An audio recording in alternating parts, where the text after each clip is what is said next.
Hello, আসসালামু আলাইকুম বন্ধুরা। আজকে আমি আপনাদের কাছে প্রেজেন্ট করব ২ টা খাবার নিয়ে। একটা হচ্ছে কলা, আরেকটা হচ্ছে কিসমিস। আপনারা সবাই কমবেশি ২ টা খাবার খেয়ে থাকেন।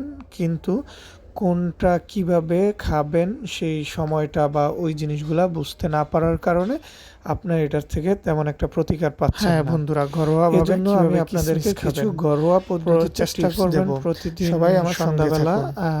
১ গ্লাস পানিতে কিছু কিসমিস পরিমাণ ভিজায় রাখবেন। সকালবেলা পানিটা সহ কিসমিসটা খেয়ে নেবেন।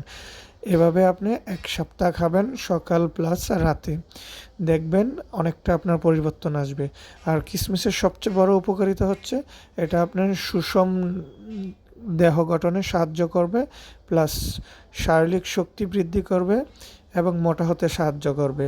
এতে আপনার কোনো সাইড এফেক্ট থাকবে না বন্ধুরা। এটা চেষ্টা করে দেখতে পারেন। কলা কম বেশি বন্ধুরা আমরা সবাই খাই, এটা সবার খুব কাছে পরিচিত। কিন্তু কলাতে কি পরিমাণ ভিটামিন থাকে সেটা বলে বোঝানো যাবে না। তবে এটা সঠিকভাবে খেতে হবে।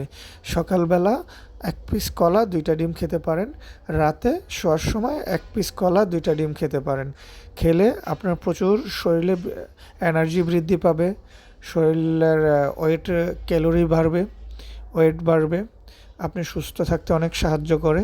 কলাতে প্রচুর পরিমাণ ভিটামিন থাকে। আর সবচেয়ে বড় জিনিস, এই ২ টা খাবারই হচ্ছে আপনার যৌন চাহিদার জন্য পারফেক্ট ২ টা খাবার। আপনারা টানা ১ মাস এই ২ টা খাবার সকাল বিকাল খেয়ে দেখতে পারেন। আশা করি আপনাদের কাজে আসবে। ধন্যবাদ সবাইকে।